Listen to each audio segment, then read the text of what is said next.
speakerphone or speaker? Right there to that gray toggle. Okay. Yes, sir. Thank you.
this guy do the punching or anything notable? He was a part of it.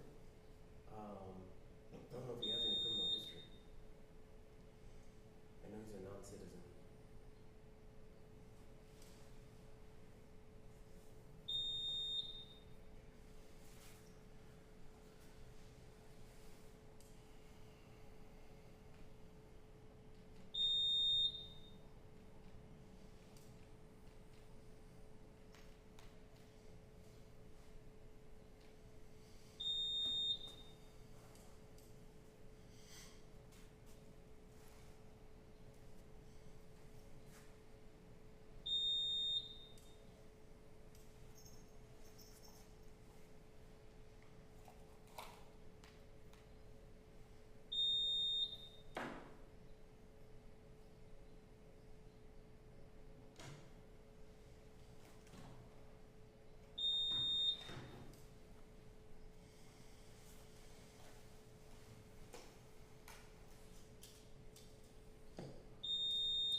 Probably sideways.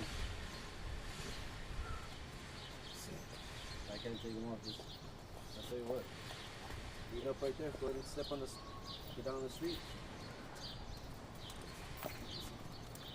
Just sit in there. That's the best way you can do it.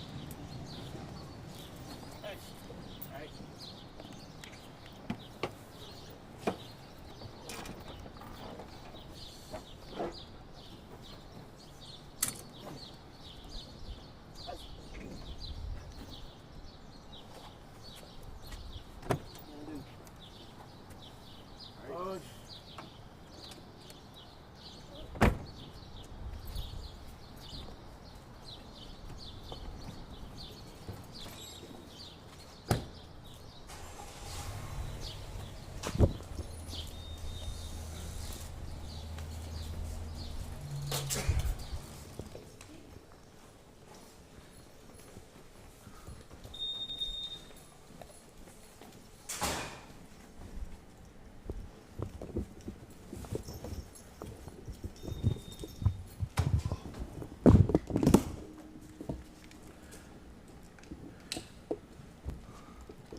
Everybody ready?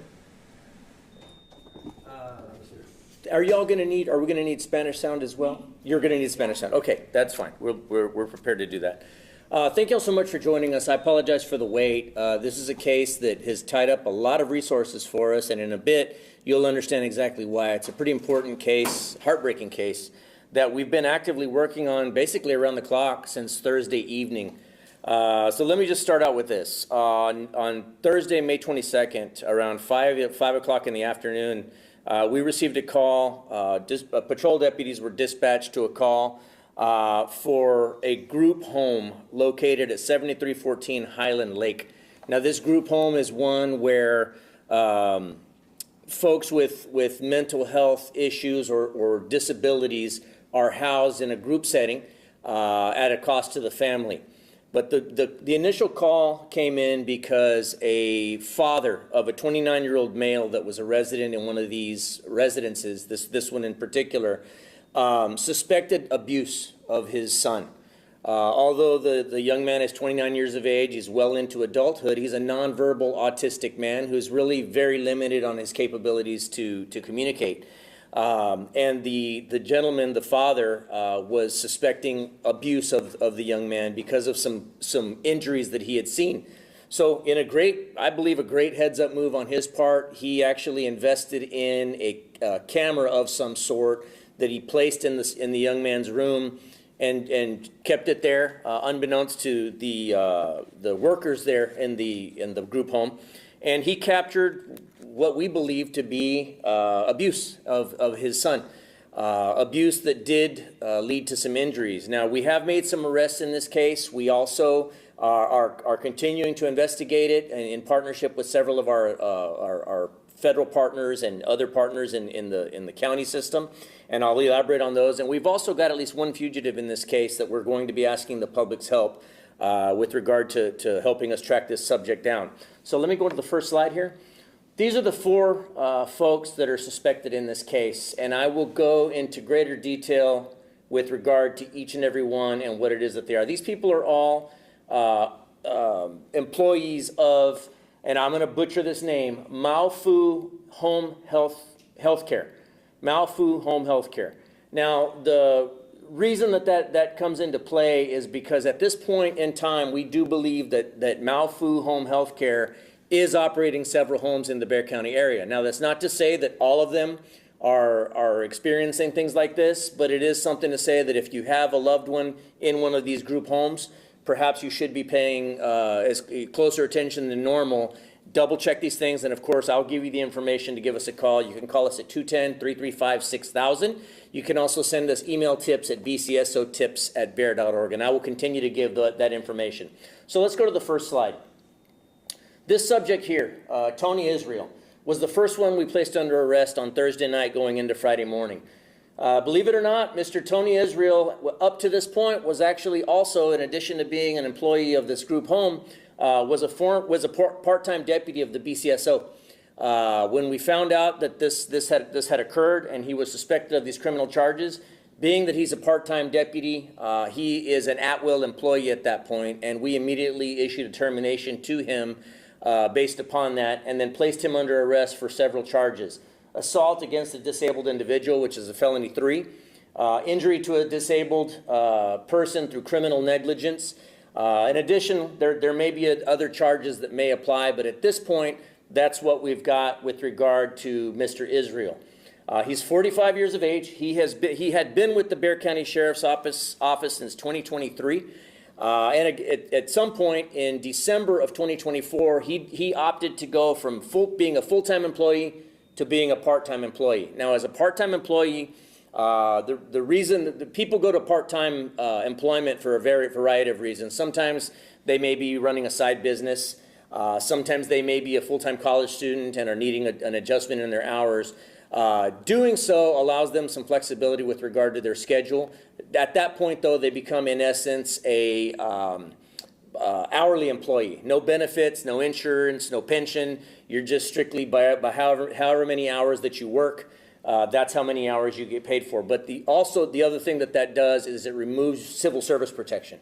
So again, that's what allowed us to terminate him on the spot once we found out about this. Additionally, in this instance, and not that it makes a difference for him now, but Israel also did not have a work permit from the agency to be working in outside employment. So in other words, we did not even know, he had not advised us that he was engaged in outside employment working in this field of home health care. Next subject. This subject here is the one you just met, Benjamin Tambe. He's 53 years of age. He is facing charges of unlawful restraint and injury to a disabled individual through criminal negligence. He was also employed as an employee here at this establishment. Mr. Tambe, let me just say, all of the subjects here that we're showing you, they are all natives of different countries in Africa. They've all come to the United States. Obviously, Israel is a U.S. citizen. Now, naturalized U.S. citizen. Benjamin Tambe is a naturalized U.S. citizen. But as such, he is facing these charges. He was placed under arrest. The reason that we've been working this for so long, Tambe, we actually didn't have any information on his whereabouts. On the evening that we became aware of it, it appears that he absconded and went basically underground, and we were not able to locate him very easily. But earlier today, our stop team was able to locate him on Hunt Lane in West Bexar County, where he was placed under arrest without incident for those warrants. And now, as we speak, he's being booked into South Tower. Next slide. This next person, Ann Holland, she's 53 years of age. She is what we would consider at this point a non-custodial arrest. In other words, Ms. Holland is the manager of this group home in particular. At present, obviously, she's claiming lack of knowledge of the ongoing, what we consider to be ongoing abuse of this 29-year-old male. But our partners at the fire marshal's office paid a visit to this home health care, this group home, and did find several violations: prohibited occupancy, rendering fire protection system inoperative, unlawful acts, and then an unsafe conditions. So in other words, this is not really a home that's designed, it's a home, it's in the middle of a neighborhood, and it's not really designed to be a long-term healthcare facility. If they do intend to do home health care in a facility like that, obviously there's got to be some upgrades done. And my understanding is that this place was nowhere near up to snuff, up to standards. And so the fire marshals issued several citations. Now, one of the things that we're asking the public for assistance on is one of the things that's hinging in this case is the fact that there may have been more people than what we know about housed in this facility. My understanding is if they house over 3 patients in one of these facilities, that necessitates them having a different kind of licensing. At this point, we believe that there may have been more people than what's legally allowed housed there, but at this point, we're only able to prove up 3 to include this 29-year-old male. So again, we're asking anybody with information on this residence in 7314 Highland Lake Drive, if you've either had or have relatives housed in this facility, or if you know of anything going on, or if you suspect that your loved ones may have been victims of any sort of abuse at this home health care or any others, again, please give us a call, 210-335-6000. You can also email us at bcsotips@bear.org. Now, Ms. Holland, at this point, we're going to continue to investigate this moving forward, along with our partners at the Fire Marshal's Office. If we do find other citable offenses, she will be cited in addition. If we find other arrestable offenses, she's also open to being arrested in the future. This is just the beginning of this investigation. Additionally, and we'll show you the 4th slide here in just a little bit, not quite yet. In addition, the 4th subject that we're going to be showing you here shortly, we do believe that he's got a visa to be in the country, but it's a tourism type visa. It is not, and he's certainly not allowed to be employed. So we have at this point notified federal authorities as to the fact that this person was working, and that additionally may open up Ms. Holland to additional charges with immigration authorities for employing this person. If we can prove up that she knowingly employed him. And certainly if she did not knowingly employ him, then I would say certainly she should have known. If you're going to be employing somebody around persons that are in as helpless of a situation as this poor man that was abused at the hands of these guys, you should absolutely know who it is that you're putting in charge of these people. So again, she may be facing additional charges later on down the road. Next slide. This is actually a map showing where the location of the group home. It's off Woodlake Parkway, East Bexar County, in unincorporated Bexar County, out in the area near Converse, near that area, although it's in unincorporated Bexar County near Highland Lake. Next slide. And of course, I believe we'll be sharing all these slides with the news desks as well. This is the last subject here. He's still at large. Harrison Odiri, 52 years of age. He is wanted on charges of unlawful restraint and injury to a disabled or criminal injury to a disabled person, again through criminal negligence. Mr. Odiri is also, as I mentioned, he is a native of an African country. At this point, we have notified immigration authorities just in case he does intend to flee from the country during this investigation. But we are asking anybody with any information on his whereabouts to please give us a call immediately, 210-335-6000, bcsotips@bear.org. Let me just say, and then I'll transition to Spanish for Spanish media, this is a heartbreaking case. It's an enraging case. Although at this point we are not at liberty to share the video with the public, we do intend to share those videos with you all at some point once we obtain some permissions. But I can tell you right now, completely enraging to watch this video. This is a 29-year-old man that is completely helpless. He can move around, but it's pretty clear he does not understand what's going on, much less the abuse that's being heaped upon him. These folks, at times, I believe that there are some medical type splints that they have to put on him, as well as a helmet that they put on him before putting him to bed. My understanding is he has exhibited some self-injurious type behavior, but nonetheless, what we see is nothing short of abuse. It's nothing short of abuse of this poor, helpless man. And quite frankly, if these people never saw the light of day outside of a jail again, I'd be completely satisfied to do that. Obviously, we've got to make sure that we're respecting their rights to due process. But at this point, again, as I mentioned, it's pretty disgusting to watch the fact that these people who call themselves home health aides are just abusing this man beyond belief. And so we're hoping for a full recovery for that man and for the family. Again, kudos to the man's father for having the wherewithal to place that camera and then sharing the information with us. Esta tarde nosotros estamos dando información tocante este caso que se toca de un caso de un hogar de grupo, donde este hombre autístico de 29 años sufrió abuso a las manos de tres sospechosos. Y también ahorita tenemos dos de estos dos sospechosos bajo arresto por estos cargos. La gerente que estaba encargada de la casa, del hogar, ahorita ella le dieron tickets, la oficina del Fire Marshal le dieron tickets a ella por varios delitos que tenía la casa. Y ahorita también estamos buscando este hombre, Harrison O'Deary, 52 años de edad, por los mismos cargos. Los tres hombres, se aparenta que ellos abusaron de este hombre físicamente. El padre del hombre, él sospechaba que algo le estaba pasando a su hijo. Él puso una cámara encubierto en el cuarto de su hijo y capturó la evidencia que nosotros necesitamos, el abuso de su hijo. Nos lo reportó a nosotros y nosotros desde el jueves en la noche nosotros hemos estado investigando este caso. Arrestamos al primer sospechoso esa noche, Tony Israel, que él hasta ese momento estaba trabajando algunas horas con nuestra agencia, como oficial de nuestra agencia, pero también estaba trabajando con esa agencia. Él fue arrestado esa noche. Benjamin Tambe lo arrestamos esta mañana, nuestro equipo de STOP, que ellos se encargan de buscar fugitivos.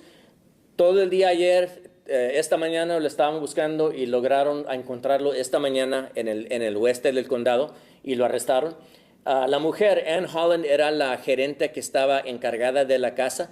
Le dieron varios tickets por eso, pero también ahorita nosotros seguimos investigando. Queremos averiguar cuánto sabía ella del abuso que estaba pasando este hombre. Ahorita, aunque no tenemos mucha evidencia de eso, también vamos a seguir investigando, pero también estamos trabajando con autoridades de inmigración federales para poder averiguar si ella supo que Harrison O'Deary, aunque él está en una visa de turista en este país, no tiene el derecho de trabajar legalmente. Entonces nosotros queremos saber si Holland sabía que estaba ocupando a un hombre que no tiene el derecho de trabajar legalmente. Entonces es posible que ella también se vaya a enfrentar con cargos federales de inmigración a causa de eso. Any questions thus far? So are you guys still gathering more evidence to arrest Holland? We are. We're going to continue to gather evidence on all four, to be quite frank. If we find out about, for example, if we find out about another person that comes forward that says, hey, look, my sister, aunt, brother stayed in this home and suffered abuse, here's the documentation of it, it was a month ago, it was a year ago, it was whatever, they can bring that evidence to us, and we will absolutely file whatever appropriate charges we possibly can prove up. So it's quite possible. As a matter of fact, I think it's highly likely that at least one of these four, if not all four of them, will be facing additional charges.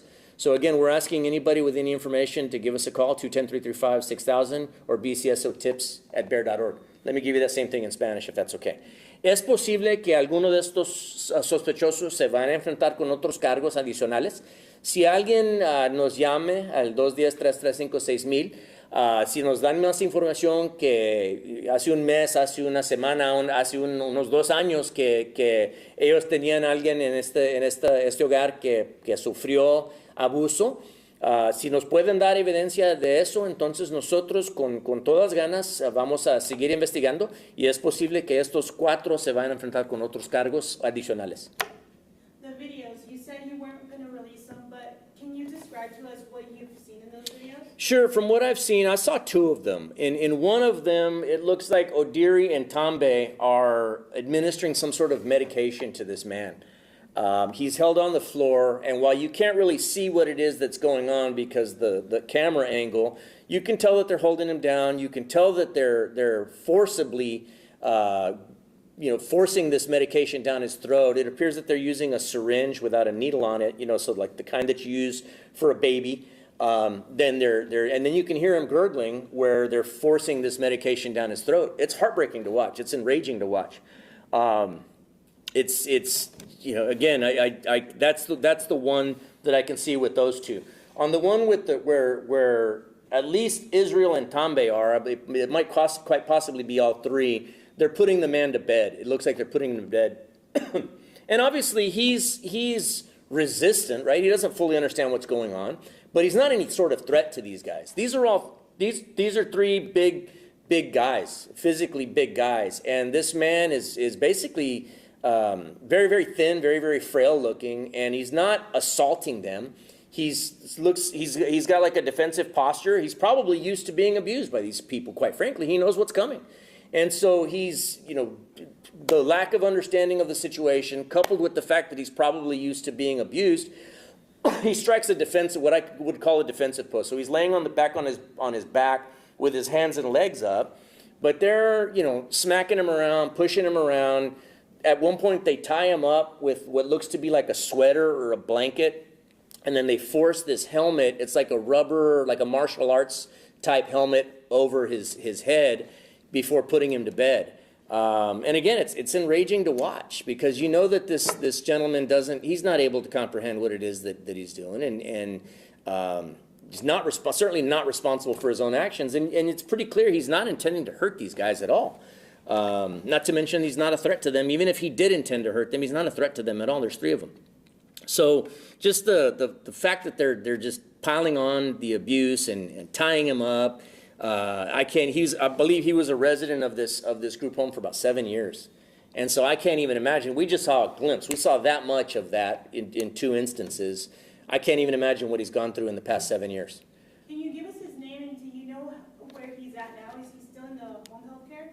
I don't have his name here. He's out. I believe his dad transferred him to another facility. And, certainly I have all the faith in the world. He's a good dad, right? He seems to be a very good, conscientious dad. He's got his hands full with an adult son that's got very limited capacity to understand what's going on. So my heart certainly breaks for him and for families in that situation. I believe he's moved him elsewhere. When we're able to part with the name, we certainly will. What's keeping us from releasing the video at this point is the video's not ours. The dad shot it. So as soon as we're able to get that permission from him to release the video, we absolutely will. We would ask that you blur out the victim's identity if we're able to do that. If we're not able to do it, we would ask that you all do that for us as well. But again, our intention is to get this to you as soon as possible. Let me just kind of highlight the bigger issue if I can, and if y'all have any other questions for me, I'll certainly stay here as long as you need me to. Here's what we believe, what we've seen in talking to the fire marshal's office. We have seen an uptick in these group homes popping up in the unincorporated areas. In other words, the areas outside the city limits of the various cities. What we believe is occurring is the reason that we're seeing an uptick on these in unincorporated areas is because, like city of San Antonio, they have a lot of ordinances that deal with this. They're very heavily regulated. My guess is that some of the other smaller cities probably also heavily regulate these. But in unincorporated areas, not only do we not have as many regulations, our hands are somewhat tied as being a county entity. Our ability to pass ordinances is very limited as opposed to a city. So in other words, they're able to operate probably a little more loosely in the unincorporated areas. I will be talking to Judge Sakai to see what we can do as far as tightening things down and making it not so easy for these folks to just operate in the county with impunity and just continue to do this thing. Because I know that they're making money at this. They're probably making a lot of money, if I had to guess. So, that's probably what drives a lot of this, is they're making a whole lot of money and trying to not spend as much to, decreasing their overhead to increase their profits is what I'm guessing. But again, they're doing it at the cost of human rights. They're doing it at the cost of these people's health, and obviously in these instances. So again, we're going to look at ways that we can tighten this down in the unincorporated areas if it's possible. Any other questions, guys? No? Okay. Well, thank you all so much for joining us. I really appreciate it.